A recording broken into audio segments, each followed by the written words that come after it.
ओम श्री गणेशाय नमः। जय श्रीमन्नारायण, जय आदिशक्ति माता।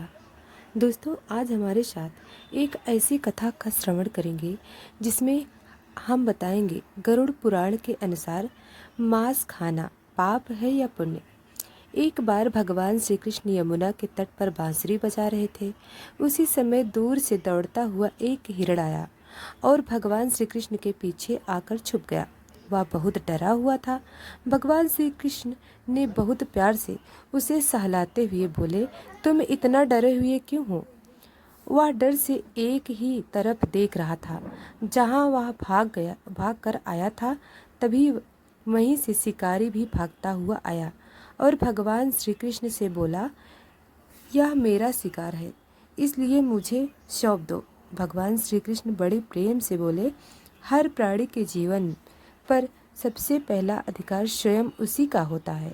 फिर तुम्हें ये कैसे लगता है कि इस पर सिर्फ तुम्हारा अधिकार है? भगवान श्री कृष्ण के ऐसे वचन सुनकर शिकारी क्रोध से भराया और बोला, तुम मुझे ज़्यादा ज्ञान मत दो।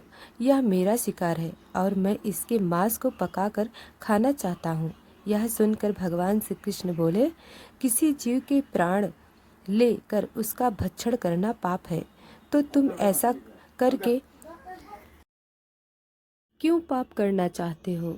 वह शिकारी बोला, मुझे पाप और पुण्य का भेद नहीं पता है। बस पता है तो यह मेरा भोजन है और मुझे जीवित रहने के लिए भोजन की आवश्यकता है, और वैसे भी मैं इसके प्राण हर कर इसे जीव बंधन से मुक्त कर देता हूँ। यह तो पुण्य कर्म हुआ ना। फिर आप मुझे पुण्य कर्म करने से क्यों रोक रहे हो? जहाँ तक कि मैं शास्त्रों के बारे में सुना है, जीव हत्या तो उसमें भी उचित बताई गई है। वह फिर बोला, राजा महाराजा तो शिकार किया करते थे। सारे पाप पुण्य क्या केवल गरीबों के लिए ही बने हैं? भगवान श्री कृष्ण के मन में विचार करने लगे कि तामसिक भोजन करने के कारण इसकी बुद्धि क्षीण हो गई है, जिससे यह कुछ भी समझ नहीं पा रहा है। भगवान श्री कृष्ण को गहरा विचार देख कर वह शिकारी बोला, चलिए अब पाप ही मुझे बता दीजिए कि मांस खाना पाप है या पुण्य।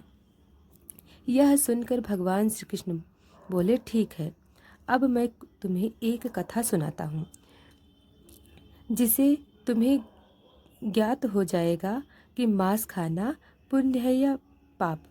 शिकारी ने मन में विचार किया कि कथा सुनकर थोड़ा अपना मनोरंजन कर लेता हूँ, उसके पश्चात हिरण को तो मैं ले ही जाऊंगा। भगवान श्री कृष्ण बोले, एक बार मगध में सूखे के कारण अन्न का उत्पादन बहुत कम हो गया था, और यह देख वहाँ के राजा बहुत चिंता में डूब गए, क्योंकि वे जानते थे कि यदि इस संकट का जल्दी से कोई समाधान नहीं निकला तो राज्य में जमा किया गया अनाज भी जल्दी खत्म हो जाएगा और सारी प्रजा बहुत बड़े संकट में पड़ जाएगी। राजा ने इस समस्या के निवारण हेतु तत्काल अपने सभी मंत्रियों एवं सलाहकारों की बैठक बुलाई। बैठक में राजा बोले कि आप सभी के मत में ऐसी कौन सी सबसे सस्ती वस्तु है जिससे हम इस समस्या को सुलझा सकते हैं। राजा के मुख से यह वचन सुनकर सभी मंत्री विचार करने लगे कि अन्य सब्जियों एवं फल इत्यादि को उगाने में तो बहुत समय और श्रम लगेगा। तभी शिकारी का शौक रखने वाला एक मंत्री सभा में खड़े होकर बोला, हे राजन, मेरे मत में सबसे सस्ता और आसानी से मिलने वाला भोजन मांस है, जिससे हमारी प्रजा भूख और हमारा राजधन भी बचा रहेगा। मंत्री की बात सुनकर बाकी सभी मंत्रियों ने भी उसका समर्थन कर दिया। केवल महामंत्री शांत बैठे रहे। यह देखकर राजा महामंत्री से बोले, मैंने देखा कि मंत्रियों ने अपना अपना मत दिया, केवल आपने ही अपना मत नहीं दिया। कृपया आप भी इस विषय पर अपना मत दीजिए। महामंत्री बोले, हे राजन, मांस सबसे सस्ता भोजन है। मैं इस बात से सहमत नहीं हूँ और इस विषय पर अपना मत देने के लिए मुझे कल तक का समय दें। यह सुनकर राजा ने मंत्री की बात मानते हुए अगले दिन फिर से सभा बुलाने का आदेश दिया उसी रात महामंत्री उसी मंत्री के घर गए जिन्होंने मांस को सबसे सस्ता भोजन बताया था। महामंत्री को अपने घर आया देख मंत्री खड़े होकर उन्हें प्रणाम करने लगे और बोले कि हे महामंत्री, यदि आपको मुझसे कोई काम था तो आप मुझे संदेश भेज देते, मैं स्वयं आपके पास आ जाता। महामंत्री बोले कि संध्या के समय महाराज बहुत बीमार पड़ गए हैं और वैद्य जी के अनुसार उनके प्राण बचाने के लिए किसी शक्तिशाली मनुष्य का तो 2 तोला मांस आवश्यक है।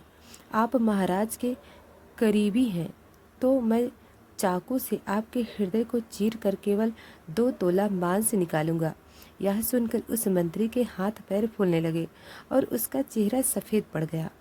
महामंत्री बोले, आप केवल हाँ बोले, उसके बदले में आपको लाल मुद्राओं के साथ साथ एक बड़ी जागीर और महामंत्री का पद भी दिलवा दूंगा। मंत्री जी विचार करने लगे कि अगर मैं जीवित नहीं रहूंगा तो यह धन दौलत मेरे किस काम की। वह भागता हुआ अपने घर से 1 लाख मुद्राएं लाया और महामंत्री के चरणों में बैठ गया और बोला, हे महामंत्री, आप अपनी 1 लाख मुद्राएं में मेरी 1 लाख मुद्राएं और मिला लीजिए और किसी अन्य को 2 तोले मांस के लिए ढूंढ लीजिए। कृपया मुझे क्षमा करें और मैंने जो महाराज के लिए 2 तोला मांस देने के लिए मना किया है, यह बात किसी को न बताएं। यह कहकर मंत्री अपने घर से हड़बड़ाता हुआ चला गया। महामंत्री इस प्रकार बाकी मंत्रियों के घर भी गए। किसी भी मंत्री ने 2 तोला मांस देने के लिए सहमति नहीं दी और अपना बचाव करने के लिए महामंत्री को लाखों मुद्राएं देते रहे। महामंत्री रात में बहुत सारा धन एकत्रित कर लिया और बहुत सारा धन लेकर महल में पहुंच गया। उधर सभी मंत्री यही सोचकर चिंतित थे कि अब महाराजा को स्वास्थ्य कैसा होगा।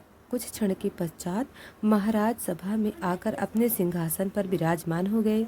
राजा को पूरा स्वस्थ देख सभी मंत्री अचंभित रह गए और महामंत्री की ओर देखते हुए सोचने लगे कि इसका मतलब महामंत्री ने हमसे झूठ बोला था। सभा में बहुत सारा धन देख महाराज बोले, हे महामंत्री, इतना सारा धन कहाँ से आया। महामंत्री ने उत्तर दिया कि हे महाराज, मैं तो केवल 2 तोला मांस लेने निकला था, किंतु सभी मंत्रियों ने अपनी जान बचाने के लिए ये सब मुद्राएं मुझे दी। अब आप ही मुझे बताएं कि मांस सस्ता है या महंगा। यह सुनकर राजा को महामंत्री की बात समझ आ गई और उन्होंने अपनी प्रजा से निवेदन किया कि वे अपने परिश्रम से खाद्य पदार्थ को उगाने के लिए ज़्यादा से ज़्यादा परिश्रम करें और महामंत्री के द्वारा एकत्रित किया हुआ धन महाराज के आदेशानुसार इसी कार्य में लगाया गया। कुछ समय पश्चात सभी के परिश्रम से खाद्य पदार्थों से उत्पादन बढ़ने लगा और राज्य में आया संकट भी टल गया। भगवान श्री कृष्ण के मुख से यह ज्ञान प्राप्त करने के बाद शिकारी समझ गया कि प्राण सबको अति प्रिय होते हैं, चाहे वह मनुष्य के हों या जानवर के, और वह हाथ जोड़कर भगवान श्री कृष्ण के चरणों में बैठ गया और प्रण लिया कि आज के बाद वह किसी भी जानवर को नुकसान नहीं पहुंचाएगा। गरुड़ पुराण, स्कंद पुराण और अथर्ववेद में भी तामसिक भोजन का वर्णन मिलता है। स्कंद पुराण के काशी खंड के 3 अध्याय में वर्णन मिलता है कि जो मनुष्य मांस का सेवन करता है उसे ना तो इस लोक में ना किसी अन्य लोक में सुख मिलता है। भागवत गीता के अनुसार भगवान श्री कृष्ण कहते हैं, जो लोग मनुष्य मांस मदिरा का सेवन करता है उसकी बुद्धि क्षीण होने लगती है और उसकी अपनी इंद्रिय पर नियंत्रण नहीं रहता। वह कई तरह के अपराध और भागीदार बनने लगता है। 12 पुराण के अनुसार पृथ्वी देवी ने पूछने पर भगवान विष्णु से कहते हैं कि जो मनुष्य मांस का सेवन करता है, ना तो मैं उसकी पूजा स्वीकार करता हूँ, ना उसे अपना भक्त मानता हूँ, और तो मेरी दृष्टि में उससे बड़ा पापी और कोई नहीं है। अथर्ववेद के अनुसार मनुष्य के लिए सात्विक भोजन सबसे श्रेष्ठ है, जो मनुष्य के मन को शांति प्रदान करने वाला होता है।